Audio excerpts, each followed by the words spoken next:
Oh, hey, don't mind me, I'm just throwing all my money away.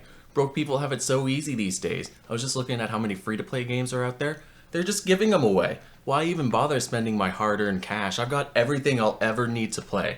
I'm set for life. See you suckers never. Listen, we've all been there. Video games are expensive. Sometimes you need to choose between that hot new release and paying the electric bill. Damn it. So what do you do when you're all out of games to play and you can't afford to buy any more? Guess I could read a book or something. Wrong, stupid, to the internet. Free-to-play games have been around for a while, but lately they've actually been increasing quite a bit in quality. I used to dabble a lot in free-to-play games back in my broke teenager days, and at this time the space was mostly dominated by MMOs. This was in the early 2010s when World of Warcraft still had a chokehold on the MMO genre, so if you wanted to attract players, you basically had to go free-to-play.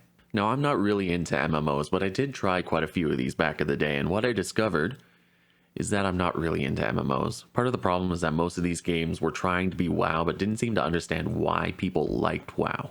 On top of that, the quality in general was lacking, to say the least. Bugs and translation errors were pretty much expected, and that's not even mentioning the elephant in the room. However, there were a few free-to-play games out there that weren't MMOs. One that I remember playing a lot of was S4 League, a game apparently so obscure that Wikipedia doesn't even know it exists. This was a multiplayer arena shooter with multiple game modes like Capture the Flag, King of the Hill, regular old deathmatch, standard stuff for the early 2010s.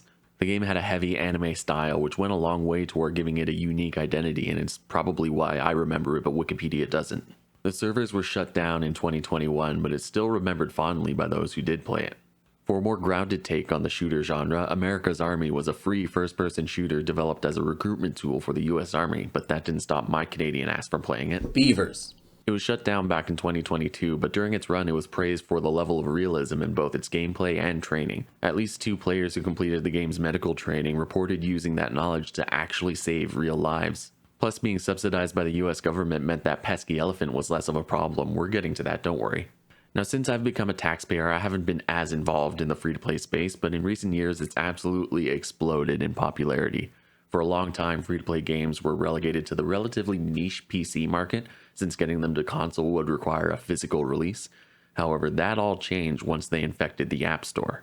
Early on, mobile games were nothing more than simple time wasters, but over time they've grown much bigger.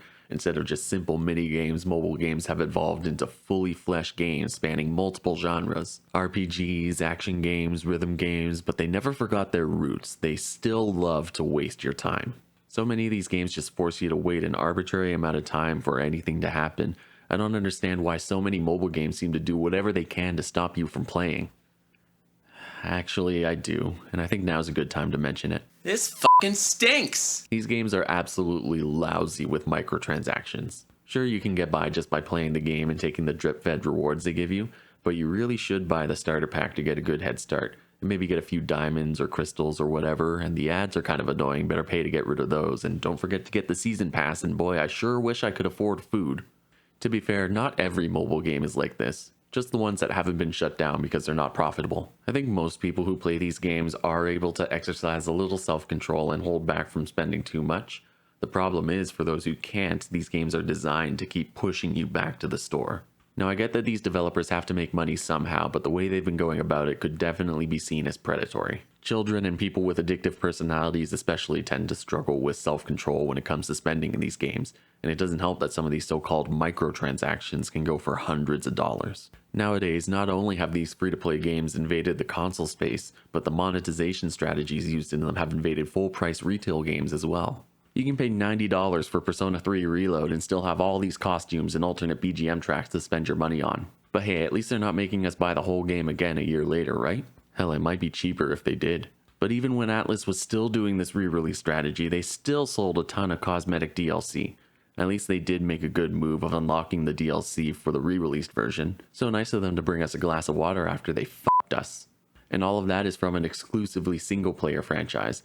I could be an old man and bitch about how alternate costumes used to be unlocked as a reward for actually playing the game, but it's at least easy enough to ignore it here.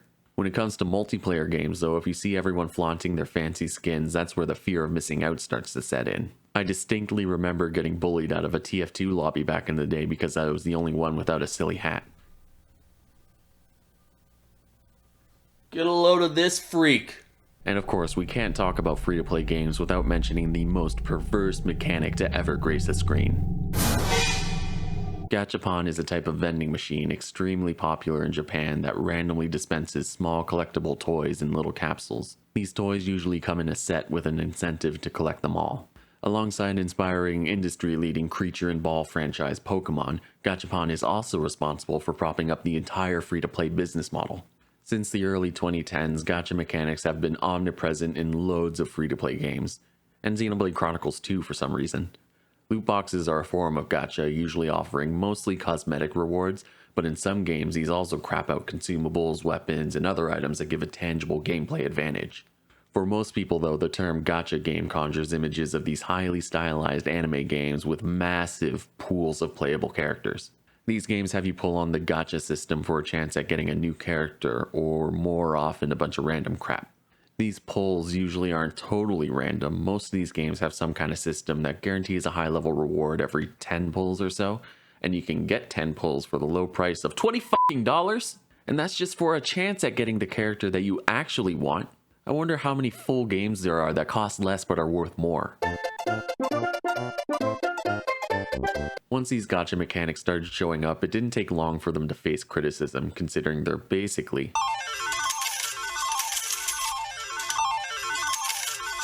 While some countries like Belgium have classified these mechanics as gambling due to the element of chance involved, others, such as the UK, maintain that since the rewards don't technically have any monetary value, and because something is received for each pull, they can't be considered gambling. Trading card games like Magic the Gathering usually get a pass for similar reasons, even though the booster packs are structured very similarly to loot boxes and the contents do in fact have monetary value. The difference is, though, with a digital loot box or a gacha pull, you get all these flashy sounds and animations designed to hijack your brain and trick you into spending more. Things like a wheel that spins past a rare reward only to just miss it and land on some crap instead. Ah, man. At least if you open a physical card pack, the only thing you get from it is disappointment. Aw, come on! Not every free-to-play game is this bad, though. There are a few out there that manage to strike a balance between monetization and being a worthwhile game, but for the most part, there's a reason these games have gained a reputation for being money sinks, and they haven't really done much to shake that off.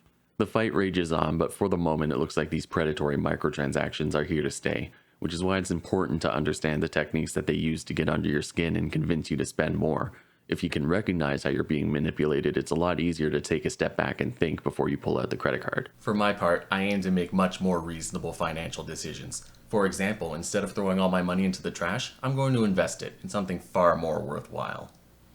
Come on, Snake Eyes! Congratulations, you're broke! Damn it!